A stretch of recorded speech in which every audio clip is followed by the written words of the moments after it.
Ah, Wangi. Sasa ba. Poa poa. Nakupanguza mdomo ba. At least ba.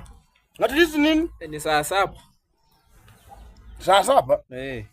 Ndio saa 7 bana. Lunch bana mimi nakufa bana, nipe kuto hata kama umeficha. Hata sisi hatuchakula. Tumeficha chakula huku nyuma bana, ama mimi nimeona vibaya. Wangi leo unataka kuninyima chakula? Sisi kwa tu 3 unaninyima. 3. Wewe taitwa bana, wewe umenizoea bana. Wewe unakuchakanga tu hapa kila siku tu lunch bwana. Wewe hata mimi sijai kula kwenu bana. Kwetu sisi ingekuwa ningekuita, sasa imekosekana wewe kunipea 2 tu hata nikule. Mimi nakufa. Wewe taitwa mnajua umenizoea. Wangi bana. Wewe wakati chakula tu kidogo ndanyima. Wakati sisi tulikwanga tunaenda kwa mkunda. Tunalima. Tunavyala mahindi na maharagwe. Nyinyi mlikwanga mnatembea, kwanza wewe ulikwanga unatembea ukiendanga tu kwa video tu ati wewe kwa video.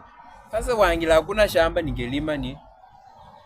Wewe pia unafanya ni nipe yako tu kidogo. Yaani kidogo tu. Mimi hakuna chakula ya free ambayo nakupatia hapa. Kwani umeninyima Wangi? Haya, fanya hivi. Wacha si unataka kukula. Si unataka kukula. Niko nakupatia hii chakula hata ukule yote. Lakini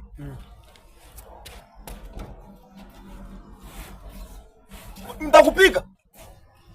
Lakini sasa jembe ani unikata maji. Twende. Wapi? Twende kwa shamba.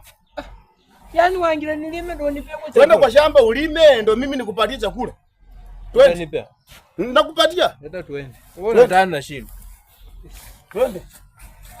Lakini kuja. Twende. Nimekusamea tu. Lakini siku nyingine bwana, nyenye watu wakienda kwa mashamba. Pia nyinyi jaribu muende kwa mashamba hapa. Wewe mama yako unajua alivyala mahindi na ikafua kwa sababu nyinyi hamkuwa mnalimanga. Sasa mbolea bana, nimeshukuru. Mbolea wapi bana? Kuja tuone nikupatie. Mbolea mama unalichanganya. Wewe mama yako afenya alikuwa analima na nyinyi mnaenda kutembea hapo. Nimesikia Wangi bana. Kuja tuone. Sawa.